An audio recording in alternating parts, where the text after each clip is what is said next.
We'll start the 19th of July with another look at Operation Goodwood and the gains made throughout the day. And within the British 1st Corps, 3rd Division makes some attempts during the night and all day to take the village of Trorn, but runs into stiff resistance. The same thing goes for attempts to push out to the east.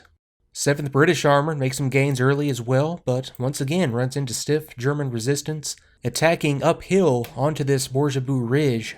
And the Germans, just in general, throughout this entire area, are entrenched in depth, so they have defenses set up behind the line so they can simply fall back into many of these positions as they go, and as one unit retreats, another is right there to take up the line. And then around Caen, the story is the exact same, with the 2nd Canadian Corps moving forward to clear these villages just on the outskirts of Caen, but hitting this Bourgebou Ridge and getting no further in the face of German resistance.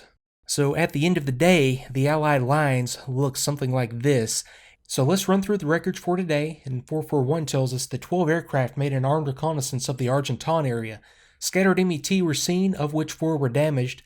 A party was held at the mess this evening, to which a number of nurses who had just come to France were invited, and a very enjoyable time was had by all. And 442 records a chance to sleep in this morning on 60-minute readiness. General Montgomery quoted on the radio as being satisfied with the progress made yesterday in the big push, and I'll put a transcript up of what he said and what was announced concerning Goodwood. It was, as has been recorded often enough, optimistic to say the least.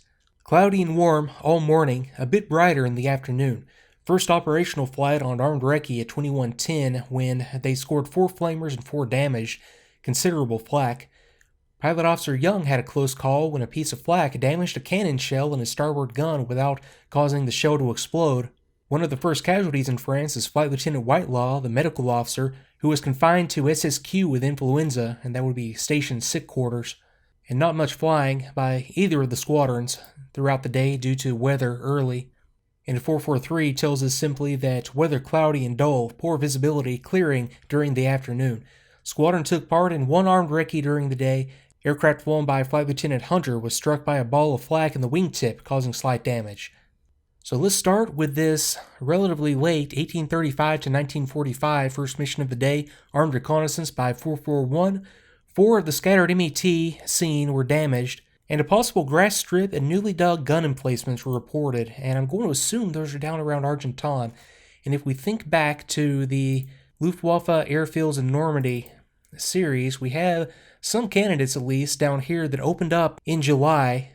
Now, I made an attempt to find some of these in the imagery. The only possibility was the airfield right there just to the north of Argenton. So I'm going to give up this search for today, and I'll come back to this area. We're going to see Argenton more and more as we go, and I'll eventually find something that convinces me that I am looking at the exact location of the airfield.